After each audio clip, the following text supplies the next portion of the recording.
감사합니다.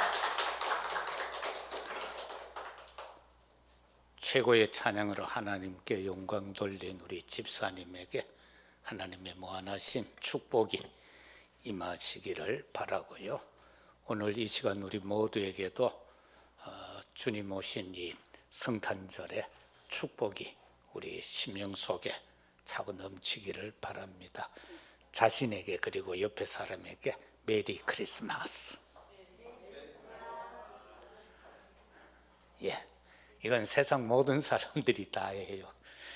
어느 스님은 보니까 천주교에 가가 막 캐롤송을 부르더라고. 또 비구니 한 분도 보니까 막 그렇게 하고, 그러니까 막 난리를 치더라고. 뭐 누구나가 다 찬양해도 될 문제죠.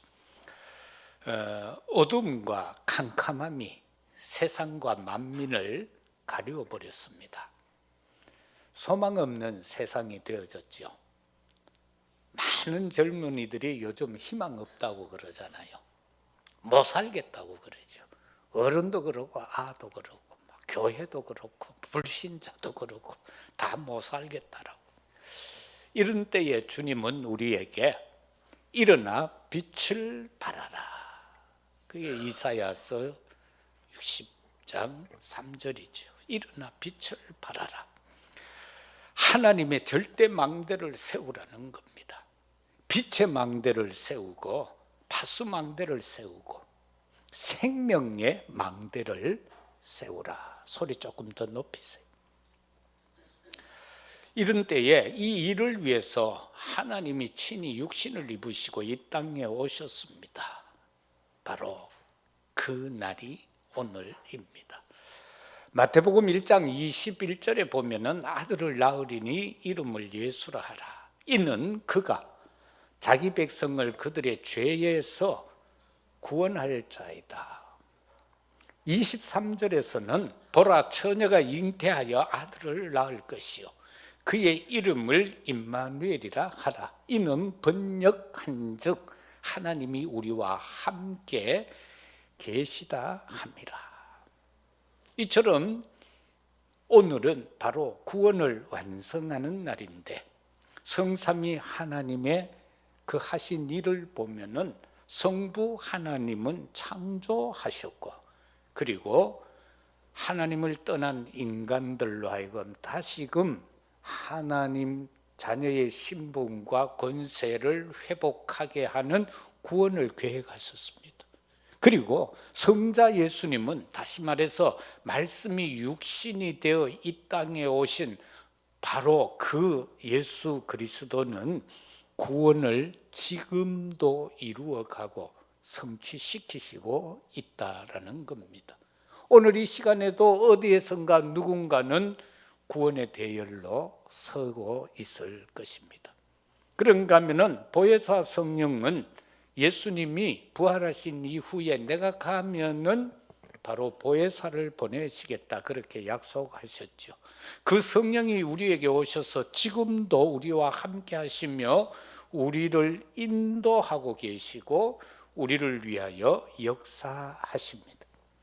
정확한 언약은 하나님이 이루어 가시는 줄로 믿습니다.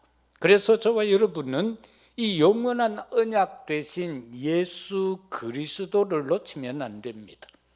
그래서 우리는 그리스도를 붙잡고 있으면 분명히 하나님이 우리에게 약속해 주신 그 언약은 이루어집니다.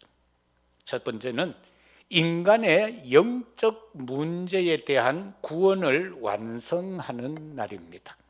인간은 아담 하와로부터 시작해서 하나님을 떠남으로 인하여 그 대표성에 의하여서 태어나는 인간 모두는 허물과 죄로 말미암아 죽을 수밖에 없는 존재가 되어졌고, 하나님이 그 에덴을 창설하시고 그 창조한 인간을 거기 두시고 그 축복 속에 살게 했지만은 그거를 상실해 버렸죠.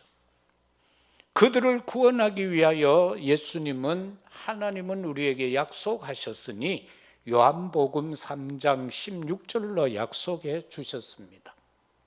하나님이 세상을 이처럼 사랑하사 독생자를 주셨으니 이는 저를 믿는 자마다 멸망치 않고 영생을 얻게 하려 하심이라. 그러면서 그는 자신을 분명하고 확실하게 나타냅니다. 요한복음 14장 6절에서 나는 길이요 진리요 생명이니 나로 말미암지 않고는 아버지께로 올 자가 없다라고 말입니다. 바로 오늘 이 땅에 오신 그 예수 그리스도는 바로 선지자, 제사장, 왕이 되기 위해 오셨습니다. 도대체 어떤 구원을 완성하는 날입니까? 창세기 3장에서 보면은 인간은 근본 문제에 빠지게 됩니다. 그 근본 문제가 뭐냐? 하나님을 떠나는 겁니다. 하나님을 떠난 것을 가리켜서 원죄다 그렇게 말하죠. 이 원죄는 인간의 어떤 수고와 노력 그리고 명상을 한다고 해서 해결될 일이 아니에요. 저 산에 가서 깊이 돌을 닦는다고 해서 해결될 문제가 아니라는 겁니다. 이 하나님 떠난 문제는 하나님을 만나야만 해결이 되는데 그 하나님을 인간으로 하여금 떠나게 하는 존재가 있잖아요. 그게 창세기 3장에 나오는 사단이잖아요. 그리고 창세기 3장 15절에서 밝히는 뱀인 거예요.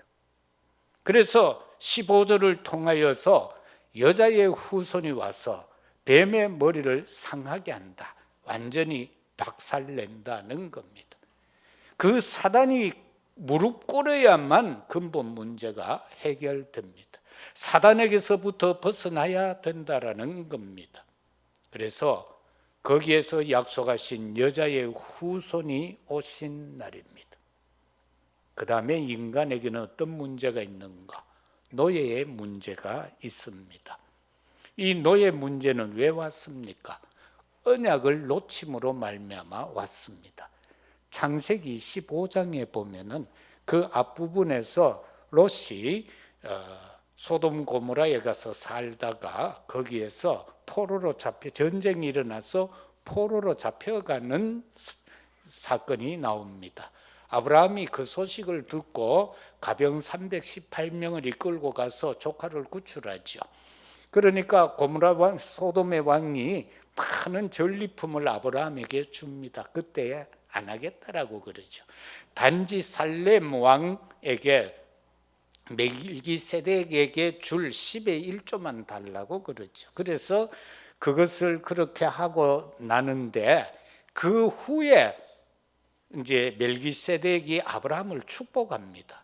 그 이후에 아브라함이 하나님 앞에 번제단을 샀는데 거기에서 실수가 나오죠. 누구나 저지를 수 있는 실수입니다. 우리가 예배 드리면서도 실수할 수 있는 아주 미약한 작은 부분입니다. 그런데 작은 새 한 마리를 쪼개지 않았다. 그 새의 피를 흘리지 않았다는 겁니다. 하나님 앞에 드리는 제물은 기름과 그리고 때로는 가루를, 가난한 사람은 가루와 더불어서 살아있는 비둘기 한 마리라도 잡아서 그 피를 흘려야 되는 거예요. 그런데 여기에서 송아지하고는 각을 떴는데 새는 멱을 따지 않았다. 피를 흘리지 않았다. 그로 인하여서 어둠이 올고 솔개가 지나가면서 거기에서 주어진 그 실패 하나로 주어진 것이 네 후대가 400년 동안 이방의 객이 되리라. 그런데 그 노예에서 벗어나는 길은 바로 그곳에 있는 그들의 죄악이 가득 찰 때 해방이 될 것이다. 그렇게 말씀하고 있는 것을 봅니다. 바로 언약을 놓쳤다는 겁니다. 피 언약을 놓쳤다라는 겁니다. 그래서 노예가 되는 거예요. 우리도 피 언약을 놓치면요, 나도 모르게 사단의 노예가 되어져서 살아갈 수밖에 없어요. 그 다음에는 포로의 문제입니다. 포로의 문제는 우리가 바벨론, 아수르, 블레셋 이런 나라들을 거치면서 근본적인 문제는 뭐였나? 이스라엘의 우상 숭배입니다. 그 우상 숭배로 말미암아 포로가 되는데 처음에는 자녀들이 볼모로 잡혀갑니다. 고관 대작들의 자녀들이 볼모로 잡혀갑니다. 거기에 나와 있는 것이 바로 다니엘과 사드락과 메삭과 아벳느고, 이러한 여기에 네 사람의 이름만 나와 있지만은 많은 고관 대작들의 자녀들이 볼모로 잡혀갔습니다. 그들의 계획은 이 고관 대작들의 자녀들을 자기 나라로 데리고 가서 이들을 세뇌시키려고요, 문화를 바꾸려고. 그러면은 자연스럽게 이스라엘을 흡수할 수 있기 때문에. 그런데 그 볼모로 갔던 그 사람, 그 남은 자, 흩어진 자들을 통하여 오히려 회복되어져서 성전 회복을 위해서 70년 만에 포로에서 해방되어 돌아오는 귀환하는 사건을 볼 수 있죠. 거기에서 주어진 언약의 말씀이 오늘 우리가 읽은 말씀인 것입니다. 보라, 처녀가 잉태하여 아들을 낳을 것이다. 그의 이름을 임마누엘이라 하리라. 이렇게 약속하심으로써 임마누엘이 회복돼, 그리스도가 회복돼. 앞부분에서는 십자가 보혈의 능력이 회복되어져야만 이 문제가 해결된다는 것. 그래서 예수 그리스도가 오신 이날은 구원을 완성하는 날이다라는 겁니다. 이스라엘 백성들이 또 속국의 문제 속에서 살아갈 수밖에 없었습니다. 속국이 된 원인은 뭡니까? 오신 메시아를 믿지 못했다라는 겁니다. 예수님이 분명히 왔는데 유대 사람들은, 그 주변의 사람들은 에이, 그 그리스도 아니야. 그 형제들이 우리하고 같이 살고 있잖아. 그 누나들이 우리하고 같이 살고 있잖아. 그는 목수의 아들이잖아. 그는 메시아가 될 수 없어. 그래서 유대인들은 지금도 이스라엘은 메시아를 기다리고 있습니다. 엘리야의 날이라고 해서 이 명절에 그렇게 촛불을 켜놓고 밤새도록 기다립니다. 올해도 오시옵소서. 아침이 되면 올해도 안 오시네요. 내년에 다시 오시옵소서. 이렇게 그들은 절기를 지키고 있습니다. 이 속국 문제의 답은 뭡니까? 베드로가 고백했던 것처럼 주는 그리스도시요 살아계신 하나님의 아들이라는 이 참된 고백만이 속국의 문제에서 해방시킬 수 있는 키가 되는 겁니다. 오늘 이 근본 문제, 노예 문제, 포로 문제, 속국의 문제의 키는 바로 예수 그리스도다라는 것. 이거 하나만 저와 여러분들이 붙잡으면 되는 겁니다. 예수님이 왜 오셨어요? 이 문제를 해결하기 위해서 오셨으니 구원을 완성하는 날이 오늘이다라는 사실입니다. 그가 태어났지만은 태어나는 그 순간부터 예수님은 고난의 대상, 핍박의 대상이 되었습니다. 헤롯은요, 그 동방박사들이 와서 이야기를 전할 때에 그러냐고, 나도 만나야 되겠다, 나도 축하해야 되겠다라고 하는 그 저희가 뭡니까? 그 이후에 보면은요, 2살 안으로 남아는 다 죽이라고 하는 거예요. 예수님은 이처럼 핍박을 받기 위해 오셨습니다. 고난을 받기 위해 오셨습니다. 언젠가는 죽어야 할 몸으로 오신 것 아닙니까? 바로 그 오신 그날이 바로 구원을 완성하는 날이다라는 겁니다. 두 번째는 새 절기를 완성할 주인공으로 오신 날입니다. 출애굽기 23장 14절에서 17절은 유월절과 오순절과 수장절을 이스라엘 남자라면은 다 지켜야 된다라고 그렇게 기록하는 말씀이 나옵니다. 유월절은 뭡니까? 이처럼 이스라엘 백성들이 객으로 갔다가 노예가 되어 430년 살아가던 중에 모세를 통하여 하나님이 언약을 주시잖아요. 그래서 모세가 그 형 아론과 더불어서 바로 앞에 가서 외치지요. 이 백성을 풀어놓으라고 말입니다. 그래서 10가지 재앙이 5장부터 12장 46절까지를 통해서 출애굽기 그 속에서 이제 10재앙이 일어납니다. 그 중에 마지막 재앙이 뭡니까? 아들이 죽는 재앙이 나죠. 그때 그 어떤 것을 가지고 하나님은 말씀합니까? 어린 양을 잡아서 그 피를 문지방과 임방에다가 발라라.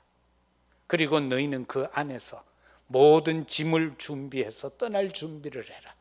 그리고 누룩을 넣지 않은 무교병을 준비하라. 왜? 광야로 가야 되니까 누룩 넣으면은 얼마 안 가서 빵이 상해요. 그래서 딱딱한 빵을 만들어서 누룩을 넣지 않고 부풀지 않은 떡을 준비해서 거기에서 기도하고 찬양하고 있으라는 겁니다. 그 밤에 피 바른 집은 죽음의 사자가 지나갔다. 그래서 유월절인 겁니다. 죽음의 사자가 피 바른 유대 히브리인들의 집은 넘어간 거예요. 그리고 혹시 보면은 허다한 잡족도 따라 나오잖아요. 그 잡족들 가운데는 유대인들이 친한 사람 집에 갖다 발라준 거예요. 그래서 나오는데 나중에 보면 그 허다한 잡족들이 광야에서 반란을 일으키잖아요. 왜? 근본적으로 안 믿은 것들이 나왔단 말입니다. 딴 사람이 옆에서 해줬어요. 어떤 사람 그러잖아요. 예수 믿자고 복음 전하면 나 마누라 믿기 때문에 괜찮다고. 뭐 나무꾼과 선녀입니까? 마누라 치마 붙잡고 천국 간대. 이렇게 허다한 잡족들이 그렇게 생긴 거예요. 그 은혜를 베풀어서 그냥 구원받은 거예요. 그래서 광야에 나와서 뭐 대단할 줄 알고 따라 나와 별 볼 일 없잖아요. 그래서 나오자마자부터 원망 불평이 나오기 시작한 거예요. 구원도 그래요. 내가 인격적으로 구원받지 못하면, 내가 인격적으로 주는 그리스도시요 살아계신 하나님이라고 시인하여 고백하지 못하면 교회 다니면서도 계속해서 원망하고 불평하고 그렇게 살아갈 수밖에 없는 거예요. 왜? 맛을 못 봤으니까. 진정한 그 어린 양의 피의 맛을 못 봤단 말입니다. 그래서 이 유월절에 진정한 완성의 주인공으로 오셨는데 요한복음 19장 30절에서 예수님이 다 이루었다라고 죽음 앞에서 그렇게 말씀하지요. 고린도전서 15장 3, 4절에서도 보면은 그 예수님이 말씀대로 우리 죄를 위하여 죽으시고 성경대로 사흘 만에 다시 살아나셨다라고 그렇게 말씀하죠. 이게 유월절의 완성인 거예요. 그리고 오순절이에요. 맥추절이라고도 하죠. 이스라엘 백성들이 광야로 나왔는데 심지 아니하였는데 50일 만에 맥을 거둔 거예요. 그래서 그날을 기념하는 날이 맥추절이에요. 그런데 이게 예수님 시대에 와서 완성된 것이 오순절이에요. 그래서 예수님이 사도행전 1장 5절에 보면은 지금은 너희들이 물로 세례받지만 이제 며칠이 못 되어 조금 있으면은 성령으로 세례받을 것이다. 왜? 성령이 오시니까 성령 세례받을 것이다. 그리고 1장 8절에서 보면은 너희가 권능을 받을 것이다.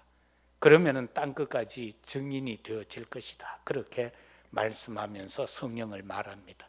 그런데 이 오순절 날이 사도행전 2장에 보면 모여서 120여 명이 마간의 집에 다락방에 모여 기도하고 있을 때에 호련히 거기에 성령이 임합니다.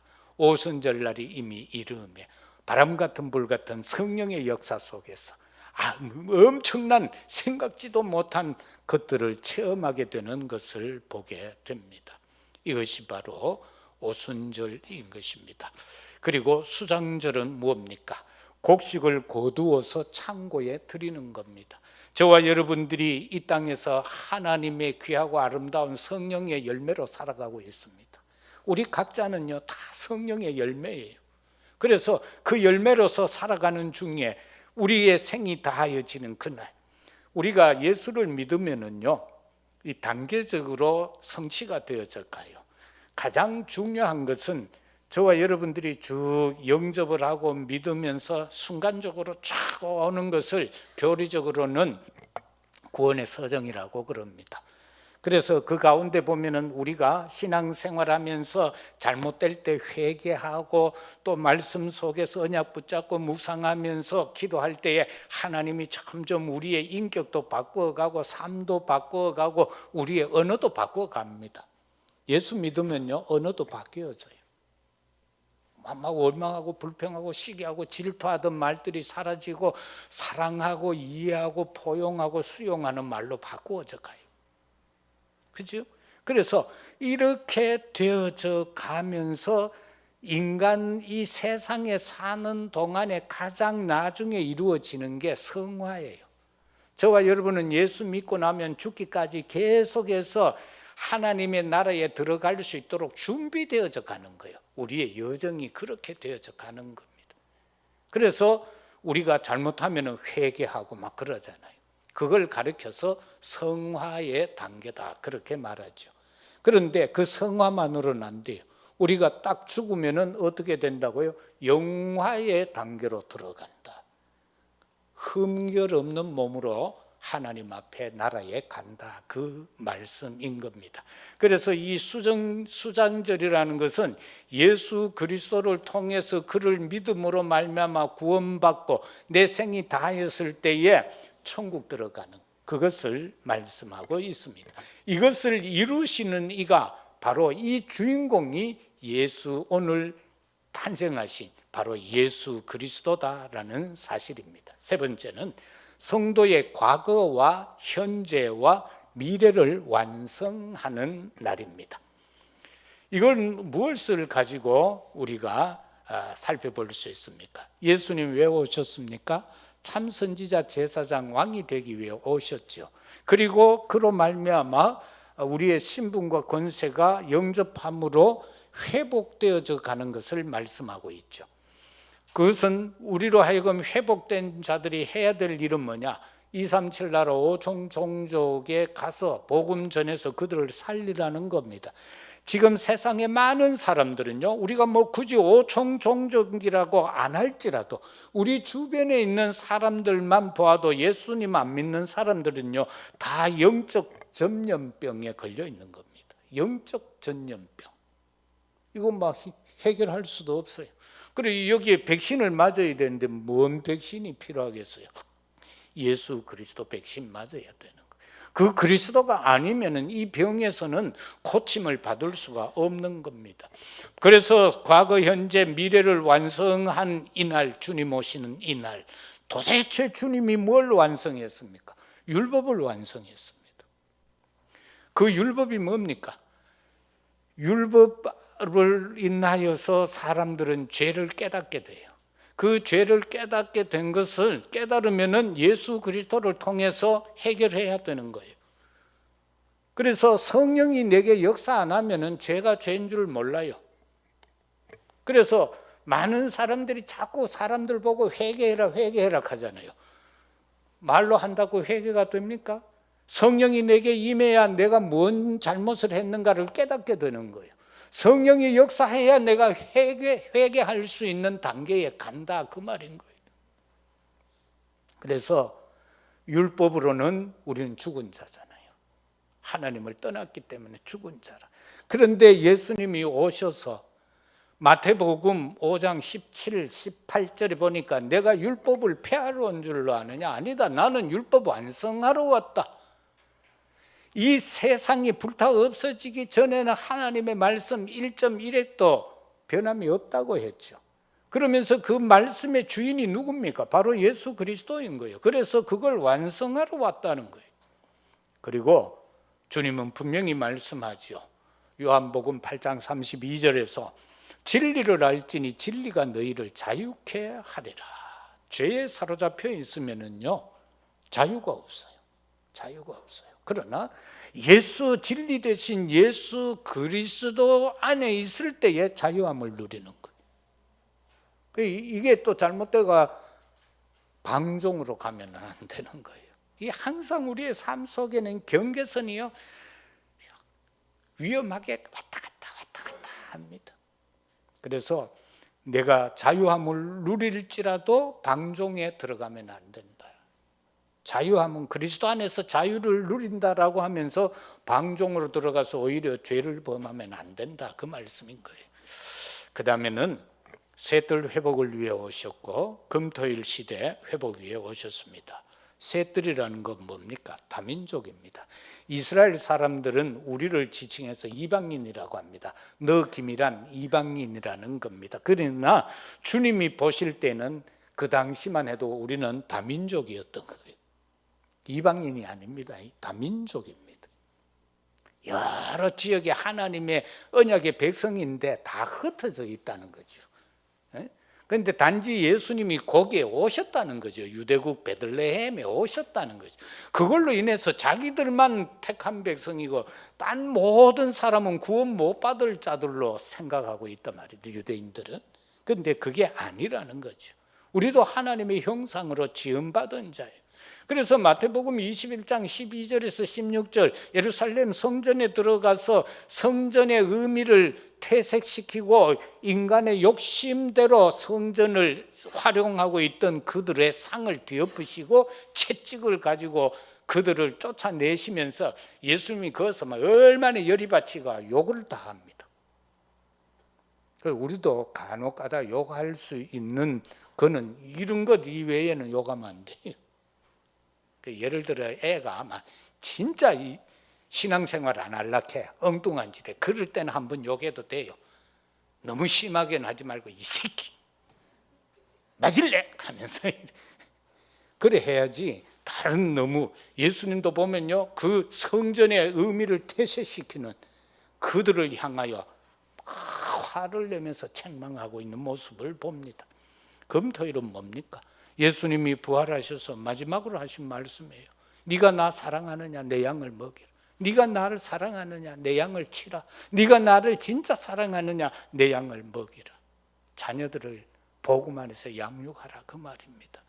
그런데 그 속에서도 중요한 것이 이제 성경에서는 회당이라고 표현이 되어져 있는데 우리는 후대들에게 말씀과 기도가 들어가게 아이들로 하여금 기도할 수 있도록 만들어라. 요즘은 그게 참 잘 안 되는데 내가 이제 전도사 뭐 이렇게 강도사까지 이래 오고 할 때 빨간 날짜만 되면은 그 전날 저녁에 교회 차에다가 싣고 주암산 기도원에 올라갔어요. 아이들 데리고 산에 갈 수 없는 뭐 비 오거나 이럴 때는 교회 지하실에서 철야를 했어요. 옛날에는 그게 환경이 그래 되졌어요. 요즘은 뭐 오락해도 안 올 겁니다만. 그러나 어찌됐건 그 말씀을 읽도록 해줘야 되고요. 기도하도록 만들어줘야 돼요. 아, 내 기도 안 하면 안 되겠구나. 이것만 들어가 보면 기도해요. 그래서 그걸 금토일 시대에 하라는 겁니다. 스스로 말씀 읽을 수 있도록 그리고 스스로가 기도가 될 수 있도록. 기도하는 아이라면 끝난 거 아니겠어요? 하나님 앞에 지 스스로가 기도하는데 그러면 끝난 거일 거예요. 전부 그게 안 돼서 문제거든요. 세상이 좋아서 말씀 있는 거를 잊어버리고 기도하는 걸 잊어버려요. 그게 사단의 전략이잖아요. 그래서 우리는 그렇게 하도록 해야 된다. 묵상 시대는 뭡니까? 말씀 붙잡고 기도로 깊이 들어가는 그 영적 상태를 묵상이라고 하는 거예요. 명상은 그냥 막 귀신한테 빨려 들어가는 거고 묵상은 하나님의 말씀을 통해서 하나님 앞에 깊이 들어가는 거예요. 그래서 너희는 먼저 그의 나라와 그의 의를 구해라. 기도를 깊이 묵상하면서 자꾸 내 욕심 가지고 기도하면 매나 사단한테 속습니다. 그러나 하나님의 나라와 그 의를 위한 기도. 그러니까 그 다음에 약속하신 게 뭡니까? 너희 필요한 거 있나? 내가 다 준다고 했잖아요. 34절에서. 그 다음에는 히브리서 4장 12절 아닙니까? 말씀에는 놀라운 역사가 일어나는 거예요. 그 말씀은 양면 날선 어떤 것보다도 예리하다. 우리 홍영, 심령, 골수, 관절까지도 찔러 쪼개고 남음이 있다고 그랬어요. 그런가 하면은 예레미야 33장 3절에서는 내게 부르짖으라 내가 크고 은밀한 일을 너희에게 보여주리라고 약속해 주셨습니다. 이게 묵상 시대입니다. 그 다음에는 세계 복음화입니다. 마태복음 28장 16절 이하에 보면은 모든 민족에게 가서 그들을 복음 전해서 제자 삼으라는 거예요. 그럴 때에 내가 세상 끝 너희에게 이 일을 하고자 원하느냐? 그러면은 하늘과 땅의 권세를 주신다는 겁니다. 그래서 세상 끝날까지 내가 너희와 항상 함께 하겠다라고 약속해 주셨습니다. 그리고 마가복음 16장 15절에서 20절에는 천하 만민에게 가라는 겁니다. 이 세상에 많은 악함이 있을 것이다. 이 세상에 많은 질고가 있을 것이다. 그런데 내가 너희에게 힘준다. 가서 그들을 치유하라는 겁니다. 그리고 사도행전 1장 8절 우리의 사역의 끝은 어디냐? 땅 끝이다라는 겁니다. 그는 각자가 다 다를 수가 있습니다. 각자의 땅 끝이 다를 수가 있습니다. 그거를 저와 여러분들이 붙잡으시면 되겠습니다. 말씀 맺겠습니다. 구원을 완성하는 날, 이 날이 바로 성탄 주님 오신 이 날인데, 저와 여러분들이 구원이다라고 생각할 때에 전제적으로 깔아야 하는 게 에베소서 2장 8절입니다. 은혜와 믿음으로 구원받습니다. 하나님의 은혜입니다. 은혜 못 받으면 우리는 구원받을 수 없습니다. 하나님의 은혜고 그 은혜가 왔을 때의 믿음인 것입니다. 그 믿음으로 말미암아. 그리고 베드로전서 2장 9절에 보면은 이미 택함 받은 오늘 여기서 예배드리는 우리들, 또 여러 사정의 형편으로 오지 못하고 현장에 있는 많은 성도들, 우리를 가르쳐서 주님은 택한 백성으로 약속해 주셨습니다. 그래서 구원의 기쁜 소식을 전하라는 것입니다. 이것이 저와 여러분들에게 주어진 마지막 주님이 명령하신 말씀인 것입니다. 기이하고 아름다운 소식을 전하라라는 것입니다. 사랑하는 성도 여러분들, 우리는 성탄절을 세상의 많은 사람들이 생각하고 있는 헐리데이가 아닙니다. 우리에게는 이 날은 정말 내가 새롭게 되어지는 날, 구원의 은혜 속에 들어가는 날, 하나님이 우리를 구원하고자 계획하시고 그 계획하셨던 그 약속 대신 점진적으로 약속해 주셨던 그 메시아 예수 그리스도를 보내신 날이고 바로 오신 날입니다. 우리는 남은 생에 정말로 생명을 살든지 죽든지 오직 이 예수 그리스도를 자랑하며 증거할 수 있는 우리의 남은 여정이 되시기를 예수 그리스도 이름으로 축복합니다. 아버지 하나님 감사합니다. 주님 오신 날은 다른 어떤 날이 아니라 구원을 완성하는 날입니다. 그로 인하여 우리가 구원받고 오늘 또 감사함으로 아버지 앞에 나와 예배드립니다. 사랑하는 주의 언약의 백성들 영육 강건하게 하소서. 영이 소성되어지게 하여 주옵소서. 날마다 삶이 여호와를 송축하며 살아가는 우리의 삶이 되게 하시고 우리 자녀 후대들은 일곱 렘넌트와 같은 은혜와 축복을 누리게 하옵소서. 우리 모든 중직자와 성도들 참으로 하나님 앞에서 로마서 16장의 은혜를 입게 하여 주옵소서. 우리 젊은이들 참으로 다니엘 같은 그 은혜를 누리게 하시고 에스더가 누렸던 그 은혜를 누리게 하여 주옵소서. 디모데가 누렸던 그 은혜를 누리게 하여 주시옵소서. 참으로 감사합니다. 예수 그리스도 이름으로 기도드리옵나이다. 아멘.